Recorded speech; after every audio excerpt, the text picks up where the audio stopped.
if you're not comfortable with it. Essentially, I would always, so say you're here, you have a lot more green to work with. I would probably use the pitching wedge, or at least teach a pitching wedge, or even the 9-iron. Take more of like a putting stroke to it, right? So if I had something here where there's less green to work with, I'd probably do what you're doing, 56 or 60, wide there a little closer, roll it out less, right? Okay. So as I mentioned, I mean, everything essentially is going to be the same from short swing to full swing. So anything from a putt to a driver, you're doing the same type of movement for the most part, right?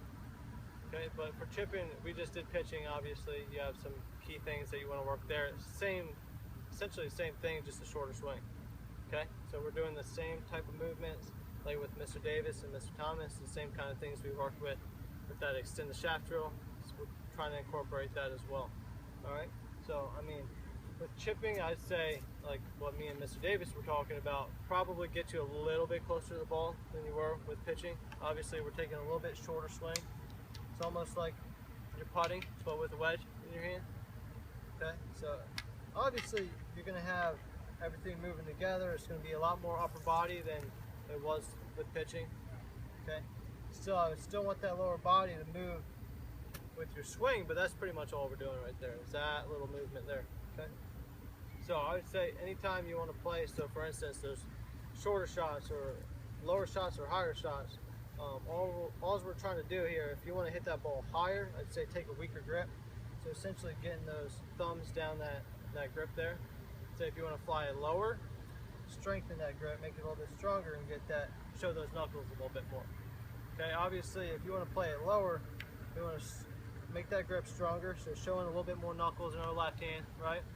And get that ball a little bit further back, because anytime essentially when we put that ball back, that ball is going to fly lower. Probably done it in full swing and in your pitches and whatnot. And then say we want to hit that golf ball higher, we put that ball more in the forward part of our stance. Okay, it's going to help us hit the ball higher. We want to take that a little bit weaker grip, or we can say neutral grip, thumbs down the grip here. That's essentially all we're doing. Like I said, a little bit more upper body, a little bit closer to the ball, and that's about it. So take 3 golf balls. I brought a den caddy here. There's 4 here for Davis. Stay there. There's 3 golf balls. Just kind of spread out. I'll just come to each one of you and work on what we've got to work